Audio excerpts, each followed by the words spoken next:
Hey guys, so now that we've covered the categories and products to avoid, I wanted to fill you in on one of our best kept secrets, which I call the Monopoly method. It's been one of the biggest keys for us scaling to 8 figures in the last 3 years, and I'm really excited to share it with you. So, in the private label game, what you see really often is that new sellers are kind of throwing spaghetti at the wall. They might try a camping tent, and then they might try a dog toy, and then they might be trying, a set of knives. And so here's where it gets really interesting. When that knife set might just take off, and then it's at 300% ROI, and they're selling 50 units a day. And where newer sellers go wrong is they're going to continue to find new products. They might go into laptop stands and then try supplements, but this is where we're going to be different. We're going to dominate the category of knives. And so we look at less competitive niches as kind of like a gold mine. And what we want to do is introduce a ton of individual listings in that category to completely dominate the search results.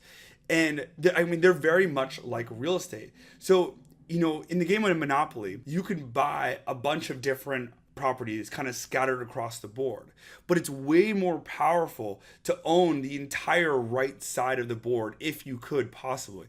But in Amazon, you have that ability to go after those like less competitive niches and just try to completely own all of that real estate, which is super powerful. When someone ends up searching for that specific keyword, a lot of the listings are going to be you guys, and then you look as like the credible source for that specific product.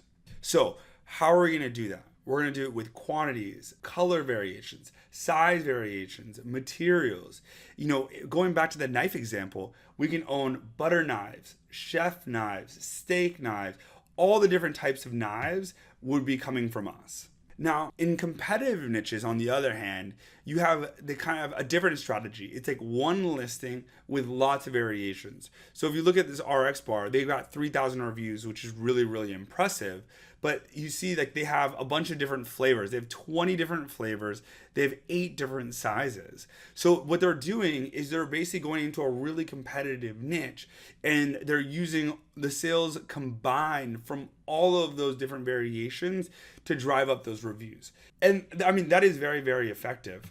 But on the flip side, the reason that why we like to do this is, one, like I mentioned, we're going to dominate those keyword results. Number 2 is that you're going to have better supply chain and negotiating power. So instead of going from niche to niche, you're going to be ordering from the same supplier, and then you're going to be basically building your credibility with them. And in turn, you're going to be able to negotiate much better terms.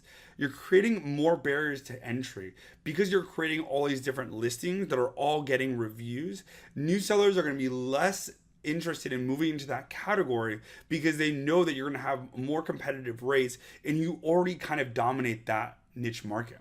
And then number 4 is that you're going to, like, stockouts are not as bad.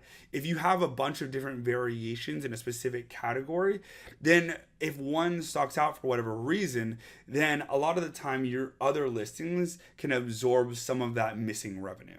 So I wanted to show you guys some examples of other companies that have done extremely well on Amazon and that we use as kind of someone that we look up to as well. So Anchor, one of the biggest private label, or I guess brands actually, just on Amazon, I believe they're doing around $300 to $400 million a year in revenue. But when you search the term battery pack, you just see them all over the place. Like the first 2 listings right here, the 4th listing here, the 5th listing here. This is definitely a category dominated by Anchor. So I did not search Kleenex here. I actually searched tissues, but you can see sponsored ads, they're owned here. They own the first 3 listings here, and then they own 5 and 6 as well. And then lastly is that example CareTouch that I brought up earlier for syringes. They're just all over the place. They have AMS, they have the 2 sponsored products up here, a CareTouch listing here, CareTouch listing here, and another CareTouch listing here. So the strategy definitely works. I definitely encourage you guys, as you find these kind of home run products that work really well for you, then take as much real estate in that category as you possibly can, because it's going to pay dividends for you later. Thanks so much.